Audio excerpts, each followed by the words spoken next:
నమస్కారం. ఏం పేరమ్మా మీ పేరు? బండారి మహాలక్ష్మి. ఇక్కడ కార్వాన్ నియోజకవర్గం. ఇక్కడేమో ఇక్కడనే. ఏం చేస్తారమ్మా మీరు? నేను హౌస్ వైఫ్ని.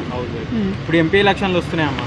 ఓకే. ఇప్పుడు హైదరాబాద్ పార్లమెంట్ నుండి ఓవైసీ ఉన్నాడు, ఎంఐఎం నుండి, బీజేపీ నుండి మాధవీలత ఉన్నది. అవును. వీరు ఇద్దరిట్లో ఎవరు గెలిస్తే బాగుంటుందమ్మా? మాధవీలత గారు గెలిస్తేనే బాగుంటుంది. ఎందుకమ్మా? ఎందుకనంటే ఇప్పుడు మన ముస్లిమ్స్ నియోజకవర్గం ఉన్నారు, వాళ్ళు మనకి ఏం చేసారు, ఏ దానికి సపోర్టింగ్ ఉంది? ఎలక్షన్స్ మూమెంట్లో కనిపిస్తారు, ఆ తర్వాత కనిపిస్తారా? కనిపించరు. ఏంటంటే మాట్లాడే పద్ధతి. ఇప్పుడు మాధవీలత గారు ఉన్నారు, వాళ్ళు తను మాట్లాడుతూ ఉంటేనే చేసినంత విలువ అయిపోతుంది.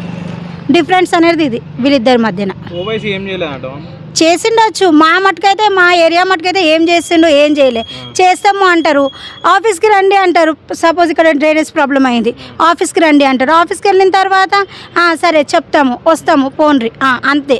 ఎవరికైతే పేరు, పలుకుబడి ఇవన్నీ ఉన్నాయో వాళ్ళకు ప్రిఫరెన్స్ ఇస్తారు, కానీ మా లాంటి మిడిల్ క్లాస్ వాళ్ళకి మటుకు ఇవ్వరు.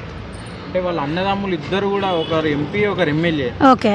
దానివల్ల ఇక్కడ మీకు ఏం లాభం లేదంటారు? లాభం అయితే లేదు. ఇప్పుడు మాధవీలత వస్తే ఏం జరుగుతుందని మీరు అనుకుంటున్నారు?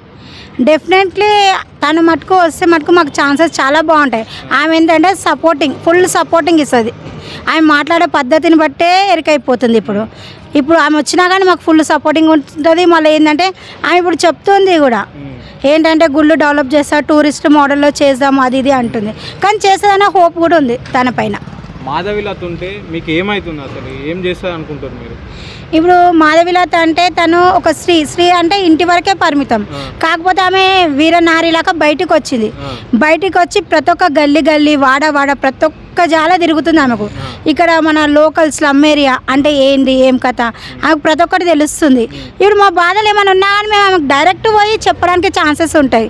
ఏ విధంగా అంటే ఆమె చూసింది, మీరు పలానా రోజు ఆ రోజు అక్కడ వచ్చిర్రు, మీకు తెలియదు ఆ పరిస్థితి, డైరెక్ట్ పోయి ఆమెకు మాట్లాడి చెప్పగలుగుతాం. ఎందుకంటే ఆమె ఫేస్ చేసింది, ఈ రోడ్లు ఏంది, ఈ డ్రైనేజెస్ ఏంది, వాటర్ ఏంది, ప్రతి ఒక్కటి చూసింది. కాబట్టి ఆమెకు తెలుస్తుంది, మేము ఇక్కడ నుంచి వచ్చినాము, ఇక్కడ ఇట్లా ఉన్నది అని మేము చెప్తే తనకు కూడా అర్థమవుతుంది మా ప్రాబ్లమ్స్ ఏంటివో సాల్వ్ చేస్తుందని ఫుల్ భరోసా ఆమె పైన.